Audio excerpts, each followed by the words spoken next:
will hear a number of different recordings, and you will have to answer questions on what you hear. There will be time for you to read the instructions and questions, and you will have a chance to check your work. All the recordings will be played once only. The test is in 4 sections. At the end of the test, you will be given 10 minutes to transfer your answers to an answer sheet. Now turn to Section 1. Section 1. You will hear a conversation between a travel agent and a woman who wants to go to Australia with her husband on holiday.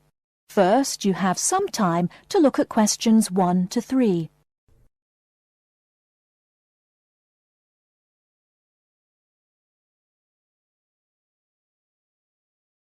Now we shall begin.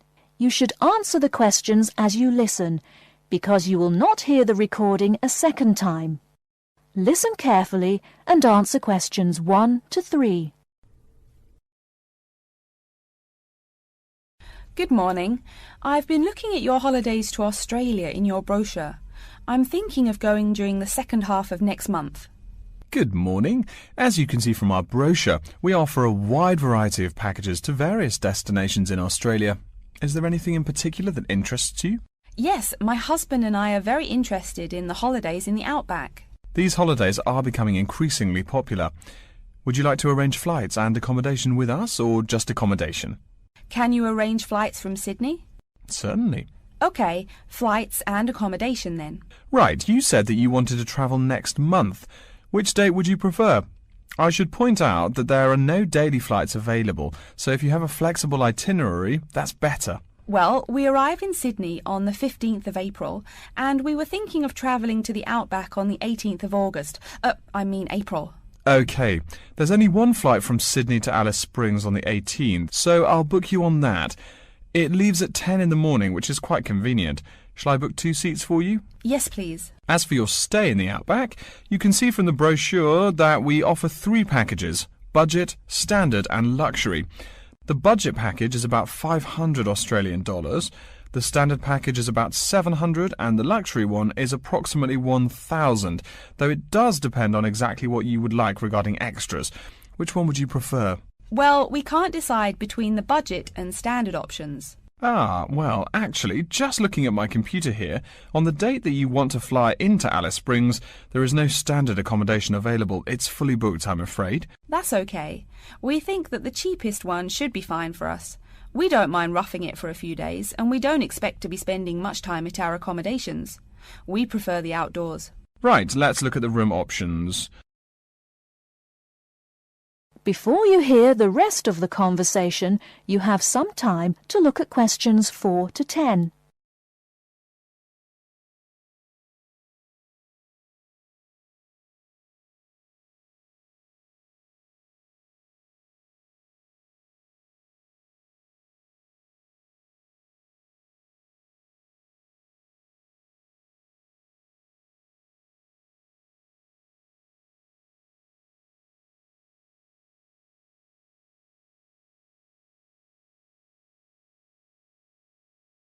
Now listen and answer questions 4 to 10.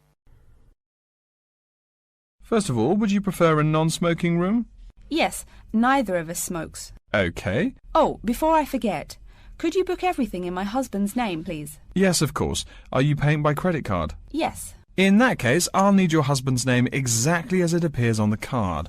Of course, it's John A. Smythe. That's Smythe with a Y.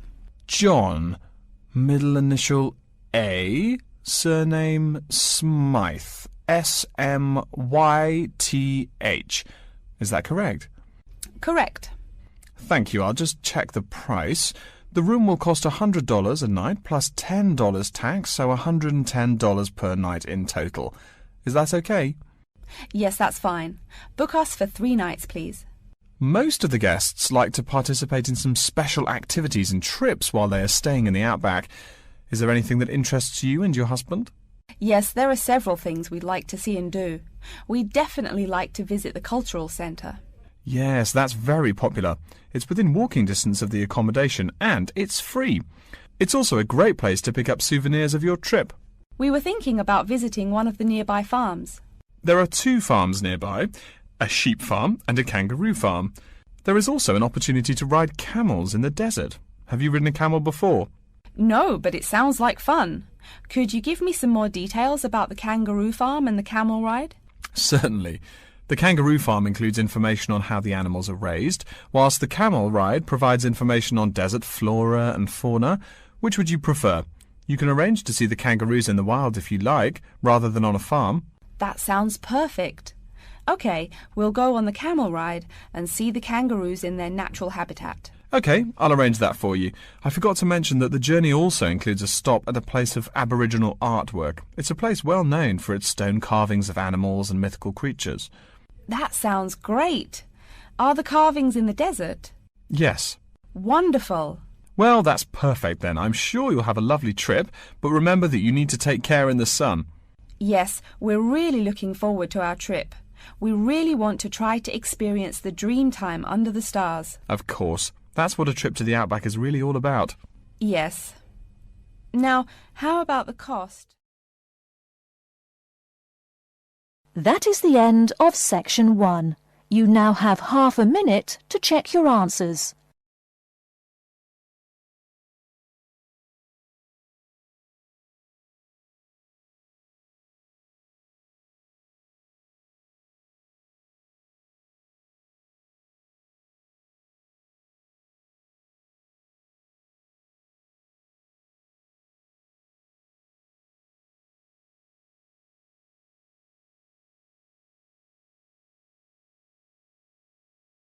Now turn to section 2.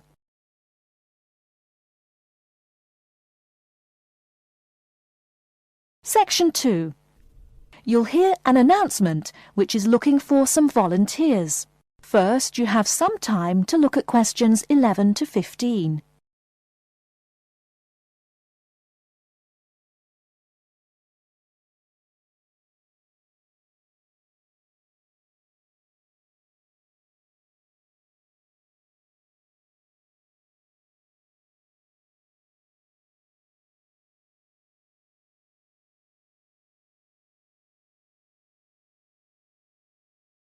Now, listen carefully and answer questions 11 to 15.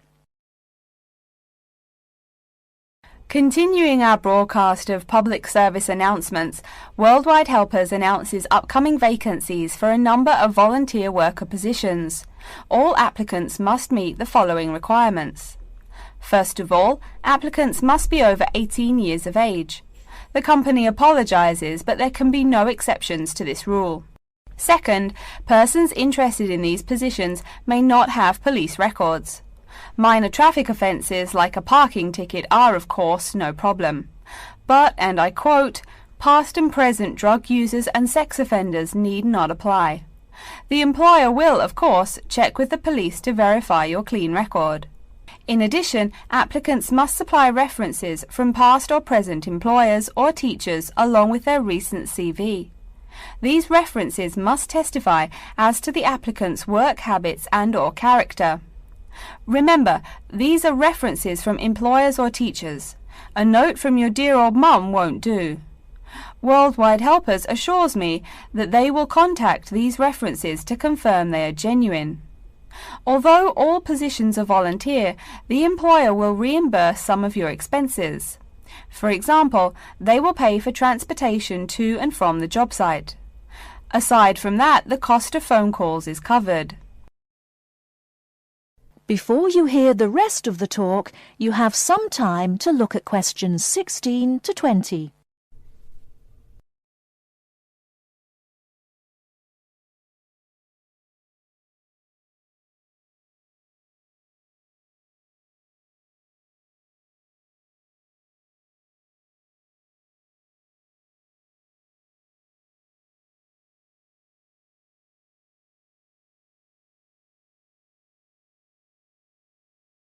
Now listen and answer questions 16 to 20. As for the positions themselves, there are 3 types. The first involves assisting persons confined to wheelchairs. For this position, volunteers must be physically fit and in excellent health. they must be able to lift at least 150 pounds. They should also have a current first aid certificate from the Red Cross. But the most important requirement is that the volunteer must have his own car. On Tuesday afternoons, the volunteers take their clients to various scenic spots around the city to experience and enjoy nature. If you don't drive, but you'd still like to get involved, the centre has a number of openings for people to read to the blind. Readers must, of course, read English clearly. Persons with no foreign accent are preferred. For these positions, you must be available on Monday mornings. Oh, wait, I see a note here. There is one opening for someone who can read Urdu. Apparently, there is a Pakistani blind person who'd like to hear his or her native language, but the other positions are all in English. And finally, there are a limited number of volunteers needed to care for disabled children. I'm sorry, but the information I've been given does not say how many children or what disabilities they have. In any case, you are needed to care for the children for 1 week in August. Apparently, this will be at the close of the summer holiday. I would guess this involves helping them with the routine chores of daily life. Again, volunteers for this position must know basic first aid, be in good health, and be able to lift up to 75 pounds. All applications for this position have to be submitted no later than Monday, August 8th. Applications may be made either by regular postal service, the snail mail, or by email. The mailing address is Worldwide Helpers, Post Office Box 651, East Surrey, BY8 99C. Please write "Attention Mary Smith" on the envelope. Or you can send email to acrawfor@worldwidehelpers.org. That's acrawfor@worldwidehelpers.org. So get out there and do something good. Okay. Our next announcement is looking for someone to facilitate tiger breeding at the London Zoo. And get this, it's a strictly volunteer position. That means you don't get paid. Oh my God.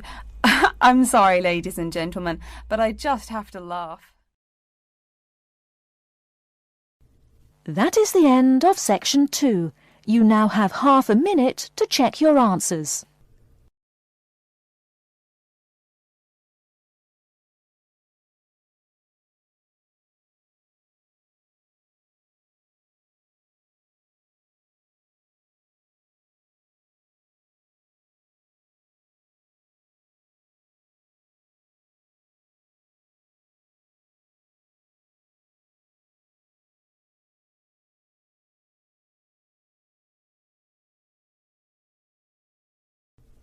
Now turn to section 3. Section 3.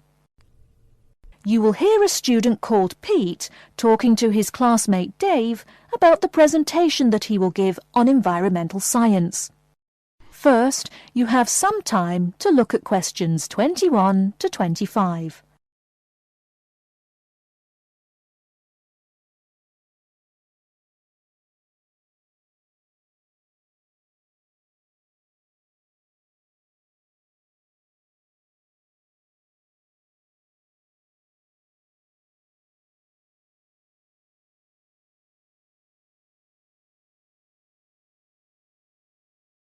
Now listen carefully and answer questions 21 to 25.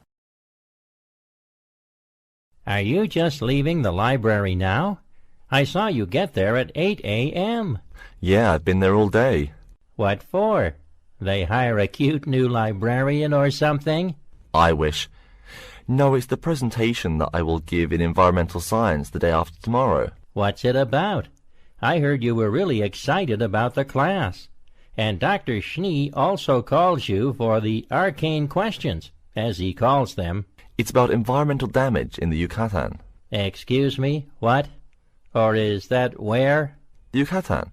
It's a state in southeast Mexico. So what's happening there? Agriculture is having a really adverse impact on the environment. There are too many farmers doing too much farming. It's really destroying the forests and ruining the soil. Deforestation is a major problem there now. How did you learn about this? I don't recall Dr. Schnee saying anything about it in lecture. Yes, but my brother went there last month. You know, to look at the old cities like the Maya Indians built. That's what first got me interested. Your brother Tom? No, Dick, Harry's twin. Anyway, he told me how few trees there were now, and how much empty ground that grows almost nothing. He said the place looked more like the desert than jungle in some parts. It brought environmental damage, so I started looking for materials in the library. Here, look at this magazine. What's in it? It's an old issue of National Geographic. It includes interviews with tourists who have been there in the past few years. It's pretty bad. See the photos? I see the photos, but one or two photos don't prove anything. Then read what the article says. Right there. The first thing it points out is how soil samples show it's hard for anything to grow there. It says how an area of 21,000 square kilometres has lost most of its forest in the past 10 years. See, there are graphs. As the number of farmers increases, the acres of forest have decreased. It's an inverse relation. Before you hear the rest of the talk, you have some time to look at questions 26 to 30.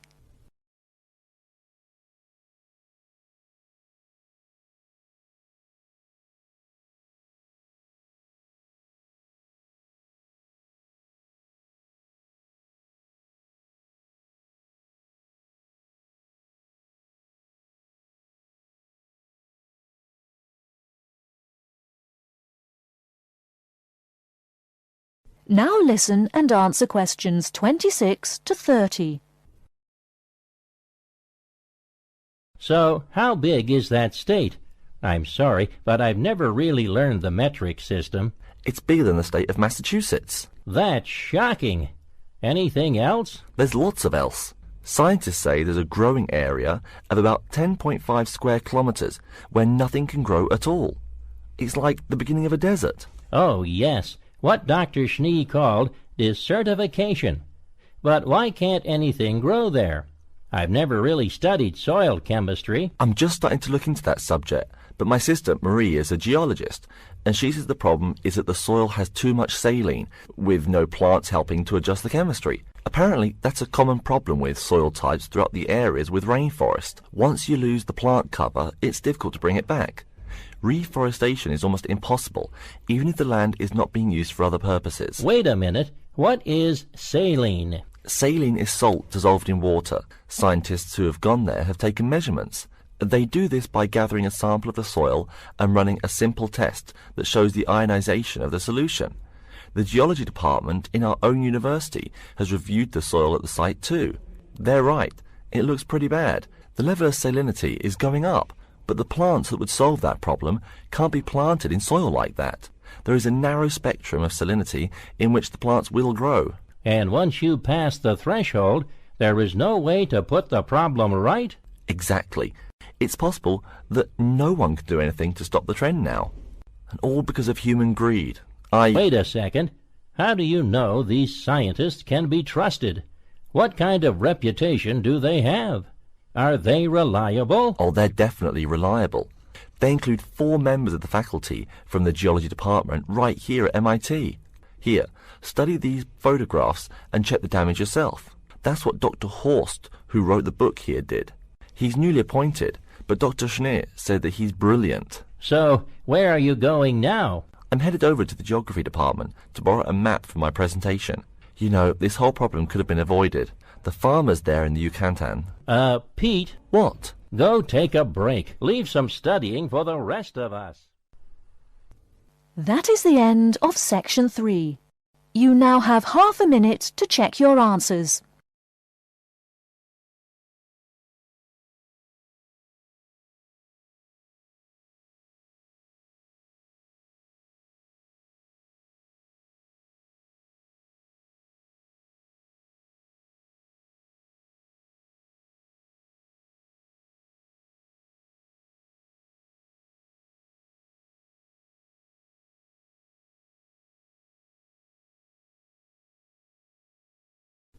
Now turn to Section 4.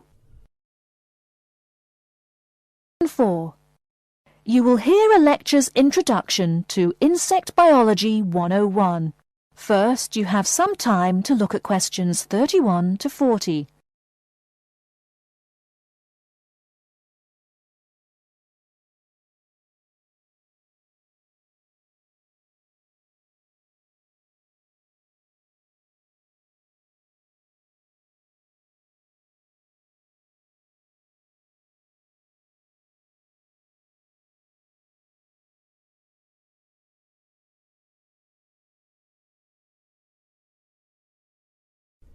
Now listen carefully and answer questions 31 to 40.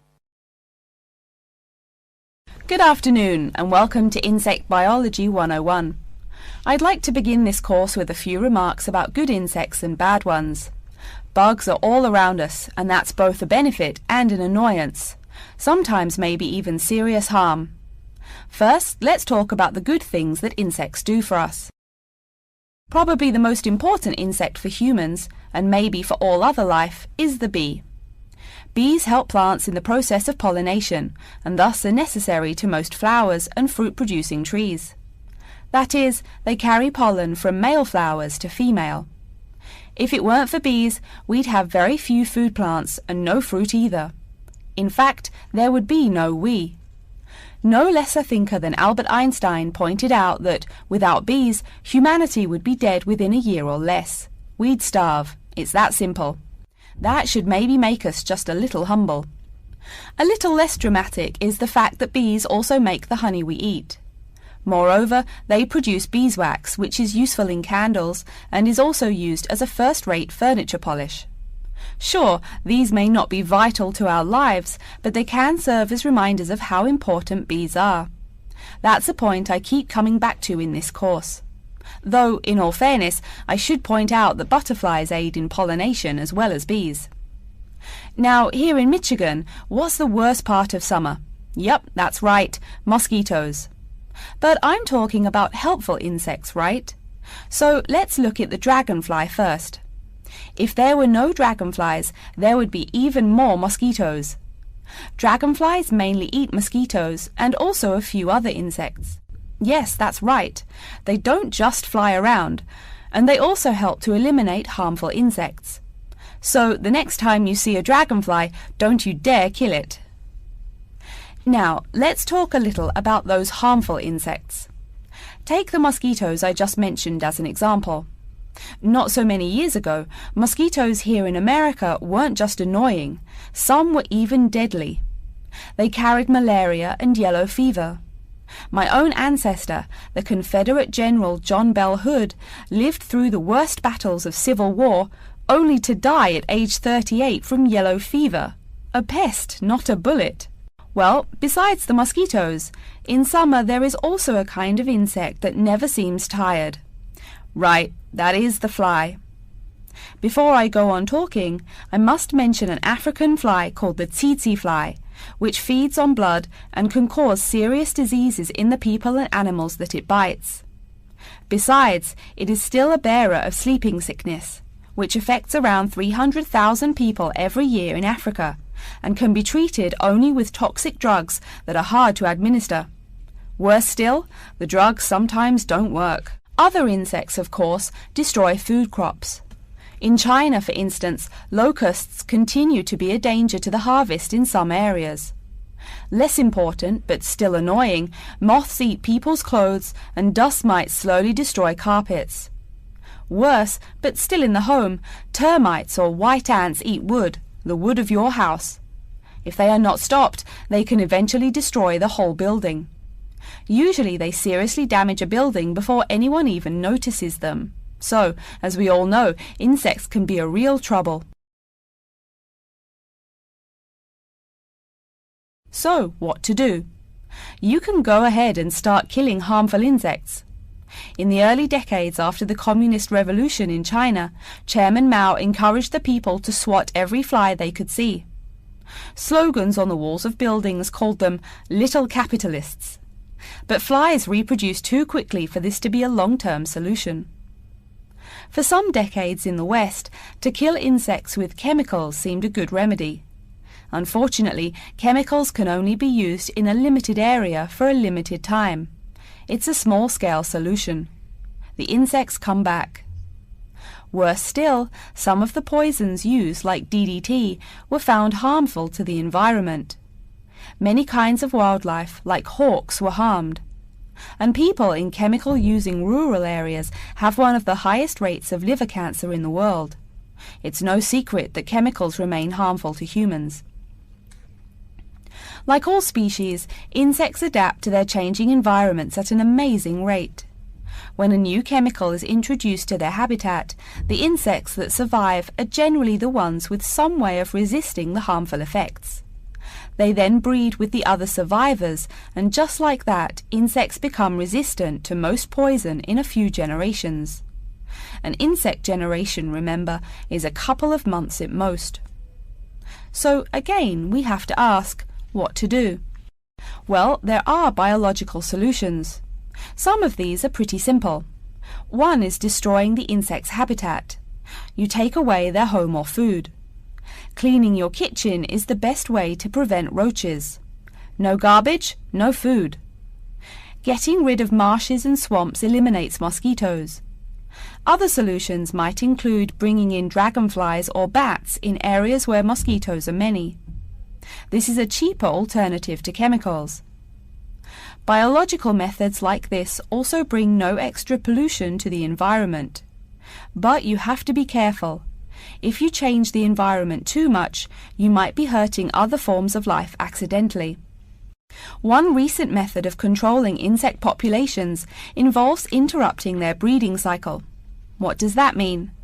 It means birth control for bugs. Insects are provided with food that makes them unable to reproduce. Since they can't have babies, the population disappears, or nearly so. And since no young are born, resistance is not a problem, with no young insects developing increased resistance. Interrupt the life cycle, eliminate the bug. It's clear that we must have an understanding of the life cycle of the insect. At least, that's the plan. We'll go into more detail as the course goes along. Now, I will stop here to see whether you have any questions or not. That is the end of section 4. You now have half a minute to check your answers.